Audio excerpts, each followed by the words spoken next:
নমস্কার। যুক্তি তর্ক সঙ্গে অর্কই আপনাদের স্বাগত। আপনাদের সঙ্গে আমি অর্কপ্রভ সরকার।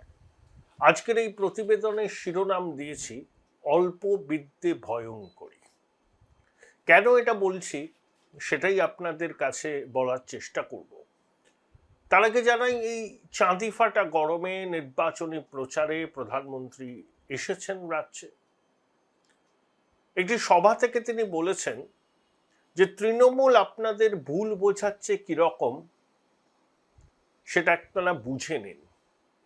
যা যা প্রকল্প চালু আছে, মানে সামাজিক প্রকল্প, বিজেপি সরকারে আসলে একটি প্রকল্প বন্ধ হবে না, বরঞ্চ তাতে বরাদ্দ বাড়বে। 2, মোদিজি গ্যারান্টি দিয়েছেন চুরি, দুর্নীতি, তোলাবাজির সিন্ডিকেট রাজের সঙ্গে কারা যুক্ত বিস্তারিত শ্বেতপত্র প্রকাশ হবে। 3, মোদিজির দাবি বাংলা পরিবর্তনের দোরগোড়ায় দাঁড়িয়ে আছে। এই যে জনসভা, সেটা একটা ট্রেলার, আসল পিকচার দেখা যাবে 4 মে অপরাহ্নে। 4, মোদিজি বলেছেন যে গুজরাটে যখন আমি সভা করি, আমার নিজের রাজ্য গুজরাট, আমি গুজরাটের ভূমিপুত্র, এই চাঁদি ফাটা গরমে সেখানেও অত লোক আসে না আমার বক্তব্য শুনতে। এই যে জনসমুদ্র, এটা প্রমাণ করছে বাংলায় পরিবর্তন সময়ের অপেক্ষা মাত্র। আপনাদেরকে স্বনির্বন্ধ অনুরোধ জানাই, চ্যানেল সাবস্ক্রাইব করবেন এবং থ্যাঙ্কস বাটনে ক্লিক করতে ভুলবেন না।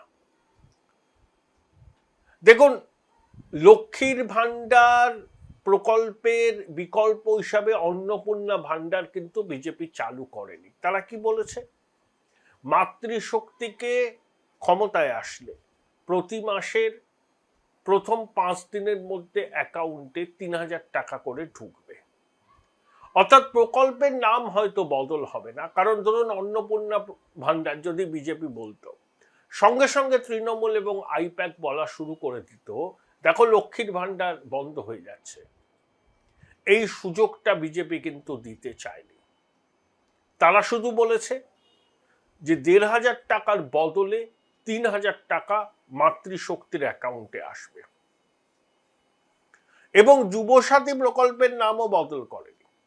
বলেছে 3,000 টাকা করে প্রতি মাসে দেওয়া হবে যতক্ষণ না সেই যুবক বা যুবতী একটা কর্মসংস্থান খুঁজে নিতে পারেন, এবং 33% সংরক্ষণ মহিলাদের জন্য সরকারি চাকরিতে, 7ম বেতন কমিশন, কেন্দ্রীয় হারে ডিএ, এবং যে সমস্ত সরকারি পদ অবলুপ্ত হয়েছে সেগুলো ফিরিয়ে আনা, সরকারি চাকরির পরীক্ষায় যারা বসতে পারেনি বয়স পেরিয়ে যাওয়ার কারণে তাদের 5 বছরের সুযোগ দেওয়া, এবং উত্তরবঙ্গকে যে বিজেপি পাখির চোখ করেছে তার প্রমাণ হচ্ছে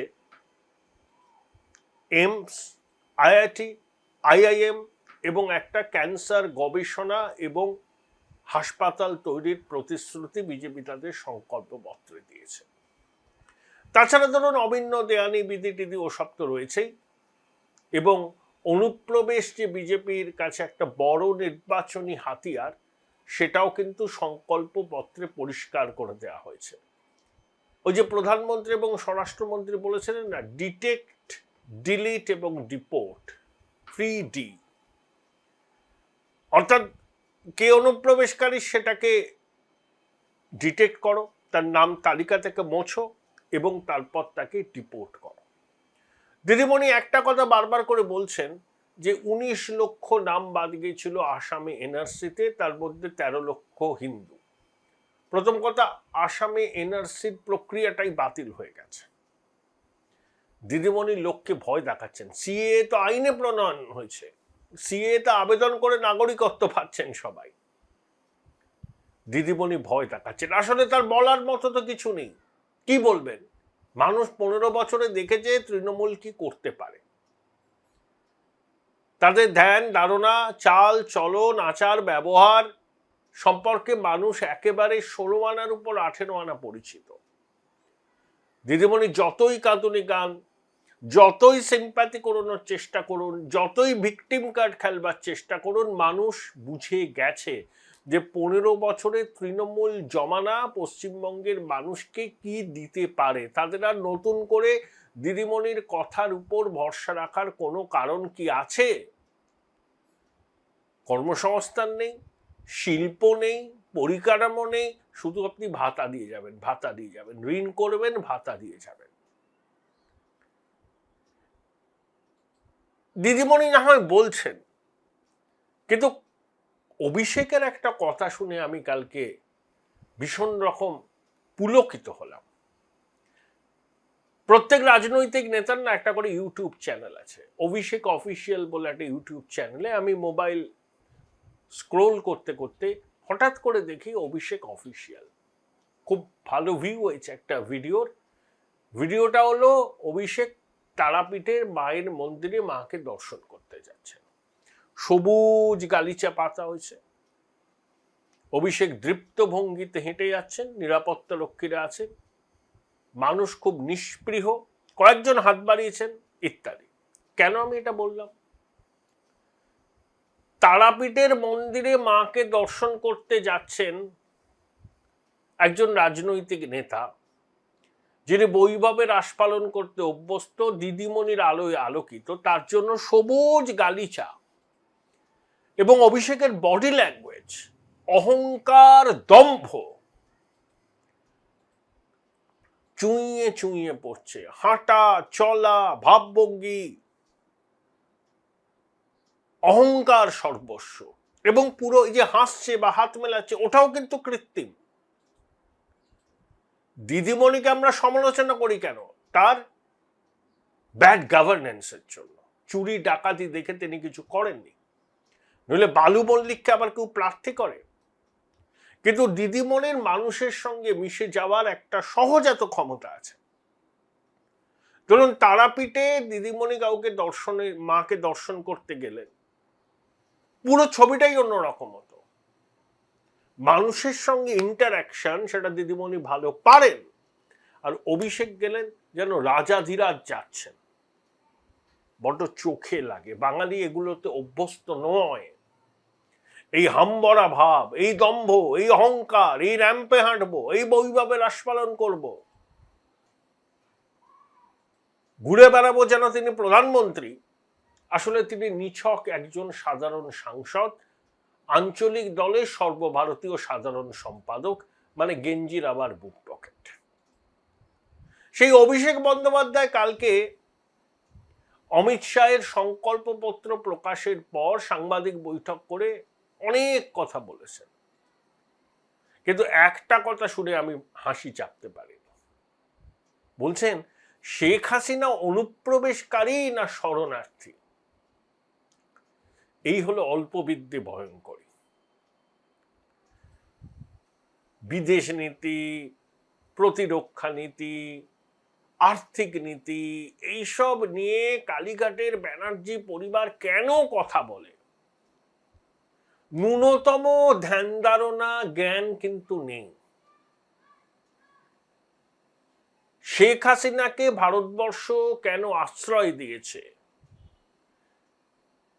সেটা অভিষেক বন্দ্যোপাধ্যায়ের পক্ষে জানা সম্ভব নয়। তার সেই বোধ বুদ্ধিও নেই, তার সেই লেখাপড়াও নেই।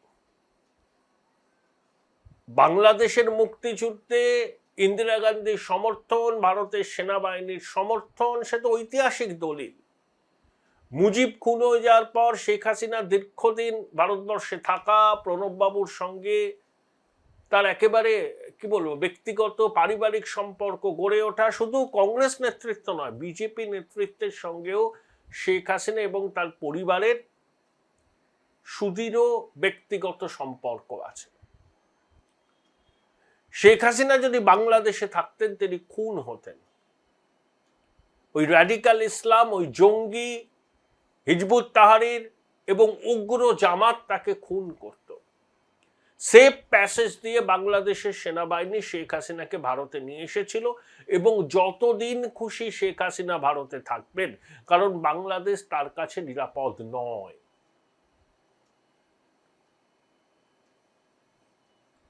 এটা একটা রাজনৈতিক কারণ, দুদেশের মধ্যে সম্পর্কের কারণ, এবং আওয়ামী লীগের সঙ্গে ভারতবর্ষের রাজনৈতিক দলগুলো এবং যারা ভারতে সরকার পরিচালনা করেছে তাদের একটা দীর্ঘ সম্পর্ক আছে, বিএনপির সঙ্গেও আছে। আওয়ামী লীগের সঙ্গে সম্পর্কের কি বলবো অনেক গাঢ় ছিল, বিএনপির সঙ্গে সম্পর্ক উন্নত হচ্ছে। সেই জন্য খালিলুর রহমান ওরফে রজার রহমান ভারতবর্ষে এলেন, বিদেশমন্ত্রীর সঙ্গে কথা বললেন, বিজেপির অনেক শীর্ষ নেতাদের সঙ্গে কথা বললেন। বাংলাদেশে ভারতের কে রাষ্ট্রদূত হবে, প্রণয় বর্মার তো টার্ম শেষ হয়ে গেছে, তিনি ব্রাসেলসে চলে যাচ্ছেন ইউরোপীয় ইউনিয়নে। কয়টা নাম আলোচনায় আসছে, আরিফ মোহাম্মদ খান, তারপরে এমজি আকবর, এরা কেউ মানে পেশাদার কূটনীতিক নন কিন্তু রাজনীতিক। আমরা অন্যভাবে বাংলাদেশের সঙ্গে সম্পর্কটাকে দেখব। এবার এক জুড়িতে সবকটা ডিম রাখার যে আমাদের ঠিক হয়নি সেটা আমরা বুঝতে পেরেছি, কিন্তু শেখ হাসিনার সঙ্গে ভারতবর্ষের পলিটিক্যাল ডিসপেন্সেশনের সুদৃঢ় সম্পর্ক আছে এবং সেই সম্পর্কটা থাকবে। কোকাও বলেছেন এটা কি কোনো ব্যবসায়িক সম্পর্ক? আসলে সবকিছুই তো উনি লিপস অ্যান্ড বাউন্সের মোড়কে দেখেন, এর বাইরে প্যারোকিয়াল আন্ডারস্ট্যান্ডিং সবকিছুতে। ইংরেজির একটা শব্দ খুব আমার খুব ভালো লাগে ফ্রেজটা, travels of a myopic visionary, TRAVAILS, travels of a myopic visionary. কালীঘাটের ব্যানার্জি পরিবারের সবারই এই রোগে দুষ্ট। রাজমহল পাহাড়ের ওপারে যে ভারতবর্ষ সে সম্পর্কে কোনো জ্ঞান নেই, কি হচ্ছে সেখানে সে সম্পর্কে কিছু জানে না। ভাতার সাম্রাজ্য তৈরি করে ক্ষমতায় টিকে থাকতে চায়, এবং যে বিষয়টা তাদের এক্সপার্টাইজ নেই, ডোমেন নেই, তৃণমূল কংগ্রেস ভারতবর্ষের বিদেশ নীতি নিয়ে বক্তব্য রাখবে। ভাবুন, মানে কি বলবো, হাসিও চেপে রাখা যায় না। চালাক চালাক কথা। আরে ওরকম ইংরেজি যে কোনো ইংরেজি মিডিয়ামে পড়া ছেলেমেয়েরা বলতে পারে। এই যে সেলসে যারা চাকরি করে, মেডিকেল রিপ্রেজেন্টেটিভ, মুখে খই পড়ছে ইংরেজির। খোকাবাবু মুখে খই ফোটান ইংরেজিতে, ইংরেজি মিডিয়াম স্কুলে পড়েছেন, গুছিয়ে বলতে পারেন, কিন্তু ডিভয়েড অফ কন্টেন্ট। কন্টেন্ট নেই, খালি আড়ম্বর, খালি তর্জনী উঁচি একে ওকে চ্যালেঞ্জ করা। আমার খুব হাসি লাগলো। আপনি সংকল্পপত্রের বিরুদ্ধে আপনি প্রেস কনফারেন্স করতেই পারেন, কিন্তু এমন একটি কথা বললেন শেখ হাসিনা কি অনুপ্রবেশকারী না শরণার্থী, কি ব্যবসায়িক সিদ্ধান্ত আছে, কেন শেখ হাসিনাকে রাখা হয়েছে, এটা বোঝার মতো দূরদর্শিতা, পড়াশোনা আপনার নেই। কেন অচেনা ডোমেনে পা ফেলতে চান? বোলপুর শহরের কোলাহল থেকে মাত্র 20 মিনিট দূরেই রয়েছে সুন্দর রিসর্ট, যেখানে পেয়ে যাবে স্পেশিয়াস আর এস্থেটিক্যালি ডিজাইন রুম। তোমরা যারা গ্রুপে যাও তাদের জন্য আছে কমফোর্টেবল গ্রুপ স্টে অপশন, আর কাপলদের জন্য রয়েছে লাক্সারিয়াস সুইট রুম, তার উপর আবার ফ্ল্যাট 10% অফ। এখানে প্রকৃতির মাঝে তোমরা পেয়ে যাবে একটা সুন্দর সুইমিং পুল, ছোটদের জন্য প্লে এরিয়া আর একটা এস্থেটিক সেলফি কর্নার। প্রপার্টিটা পুরোটাই পেট ফ্রেন্ডলি, আর এখানে আছে অনেক কিউট ছোট ছোট র্যাবিটস। সকালের ব্রেকফাস্ট থেকে ডিনার পর্যন্ত পেয়ে যাবে একদম হোমলি কমফর্ট ফুড, যা এক কথায় অসাধারণ। বেঙ্গলি কুইজাইনের সাথে সাথে পেয়ে যাবে চাইনিজ আর নর্থ ইন্ডিয়ান অপশনও। বিকেলে বনফায়ারের আলো, বন্ধুদের সাথে আড্ডা আর খোলা আকাশের নিচে গ্রাম বাংলার হাওয়া, পুরোটাই এক অপরূপ অনুভব। তাহলে বলো তোমরা কবে প্ল্যান করছো এই পিসফুল এসকেপটা? And don't forget to follow miss cupcake for more such travel updates. ফেলবেন না, হাসির কোড়া খাবেন। শাহজাহান, জাহাঙ্গীর, কাইজার, মুদাস্সার এসবের সংস্পর্শে আইপ্যাক ঠিক আছে, যতদিন পারবেন চালাবেন, মিটে গেল। কিন্তু যে ডোমেন আপনার নয় সেই ডোমেনে ঢুকবেন না, আর বিদেশ নীতি নিয়ে কথা বলবেন না, ওটা ভারত সরকারের দায়িত্ব। আপনি বলবেন না, আপনার দলের কেউ বলবেন না। বিদেশ নীতি অত্যন্ত স্পর্শকাতর বিষয়, আর অনুপ্রবেশকারীদের সঙ্গে অনেককে গুলিয়ে ফেলছে সবাই। কিরকম? বাংলাদেশ থেকে আগত মুসলমানরা অনুপ্রবেশকারী, এখানকার জন্ম রাষ্ট্রবাদী মুসলমানরা কেউ অনুপ্রবেশকারী বলছে না। সমস্যা কি হচ্ছে? কনফিউশন হচ্ছে যে এত লোক ঢুকেছে বাংলাদেশ থেকে, কথা তো একই বলে রে ভাই। তারপরে এখানে পরিচয়পত্র তৈরি করেছে, ভারতবর্ষে ছড়িয়ে পড়েছে, পরিকাঠামোয় ভাগ বসাচ্ছে, কাজের বাজারে ভাগ বসাচ্ছে। এই যে আইডেন্টিফাই করা এই বাংলাদেশি পশ্চিমবঙ্গের বাঙালি ডিফিকাল্ট, সেটা অমিত শাহ বলেছেন। দিদিমণি বলছেন অনুপ্রবেশের দায়িত্ব তো বিএসএফ এর, জমি দিন না, কাঁটা তারটা হয়ে যাবে বেড়াটা। বিএসএফ কে আমি সার্টিফাই করছি না, সর্ষের মধ্যে বুটটাকে বিএসএফ এর এক শ্রেণীর আধিকারিক দুর্নীতিগ্রস্ত, তাহলে গরু পাচার হয় কি করে, অনুপ্রবেশ হয় কি করে? কিন্তু অনুপ্রবেশকারীরা সীমান্ত পেরিয়ে ঢুকে তো একটা জনপদে যায়, সেই জনপদে তো রাজ্যের আইন চলে, সেখানকার প্রশাসন আছে, সিভিল অ্যাডমিনিস্ট্রেশন, পুলিশ অ্যাডমিনিস্ট্রেশন, তাদের কাছে কোনো খোঁজ থাকে না যে এই লোকগুলো বাইরে থেকে এসছে, এখানকার নয়।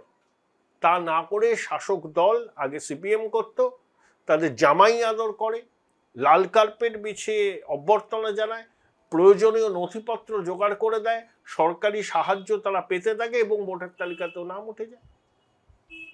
এদেরকে রাখতে হবে ভোটার তালিকায়, এরা অনুপ্রবেশকারী নয়। আমাদের দেশের কে মুখ্যমন্ত্রী, এই আমাদের রাজ্যের কে মুখ্যমন্ত্রী হবেন, কে বিরোধী নেতা হবেন, কে সরকার করবেন, সেটা আমরা ঠিক করব, ভারতবাসীরা ঠিক করবে ভোটাধিকারের মাধ্যমে। কোনো বিদেশি নাগরিকের এখানে ভোটাধিকার থাকতে পারে না, এটার জন্য এসআইআর। আর একটা মিথ্যাচার করছে তৃণমূল, এই যে 91 লাখ বাদ গেছে, তার মধ্যে নাকি 63 লক্ষ হিন্দু। কোত্থেকে পেলেন? নির্বাচন কমিশন কি ধর্মের ভিত্তিতে কোনো ক্লাসিফিকেশন দিয়েছে?